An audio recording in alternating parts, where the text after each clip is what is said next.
আজকের পর্বে আমি আপনাদের জন্য নিয়ে এসেছি বাংলার অনন্য প্রিয় সরষে ইলিশ। বর্ষার দিনে ইলিশ মাছের কথা মনে পড়লেই কি আপনারও মন ভালো হয়ে যায়? তাহলে এই ভিডিওটি আপনার জন্য।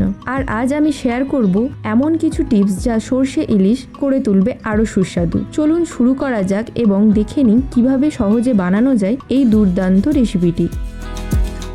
প্রথমেই আমরা নিয়ে নিচ্ছি 4 পিসের মতো ইলিশ মাছ। ইলিশ মাছগুলোকে ভালোভাবে ধুয়ে পরিষ্কার করে নিতে হবে। এবার মাছের টুকরোগুলিতে 1 চামচ লবণ আর 1 চামচ হলুদ গুঁড়ো মাখিয়ে 10 মিনিটের জন্য রেখে দেব। এই সময়ের মধ্যে আমি সরষের পেস্টটাও বানিয়ে নিচ্ছি।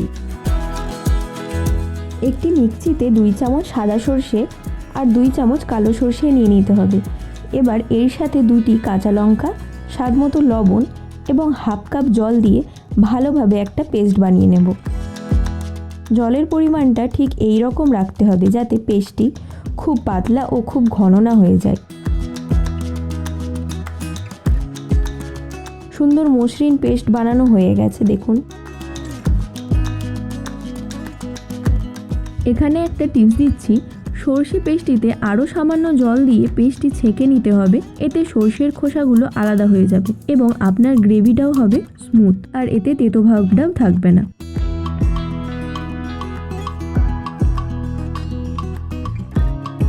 একটি কড়াইতে 100 মিলির মতো সরিষার তেল দিয়ে ভালো করে তেলটিকে গরম করে নিতে হবে। তেলটা গরম হলে পারে সামান্য কালো জিরে এবং 2টি কাঁচা লঙ্কা দিয়ে কিছুক্ষণ নাড়িয়ে নিতে হবে। এবার 1 কাপ জলে 1 চামচ হলুদ গুঁড়ো ও 1 চামচ লঙ্কার গুঁড়ো মিশিয়ে ওই তেলেতেই দিয়ে দিতে হবে। এবার স্বাদ মতো লবণ দিয়ে দিলাম।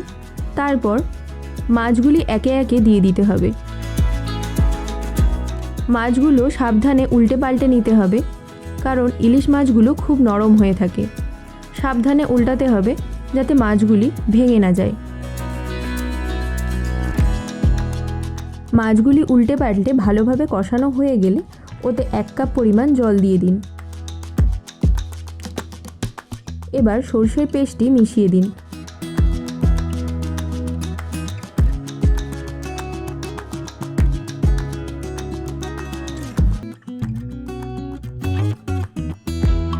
ঢেকে 5 থেকে 7 মিনিট রান্না করুন।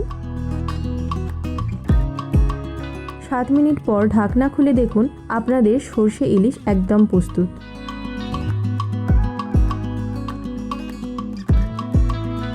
দেখুন আপনাদের সরষে ইলিশ একদম রেডি। এবার গরম গরম ভাতের সঙ্গে পরিবেশন করুন। আশা করি আপনাদের এই রেসিপিটি ভালো লাগবে।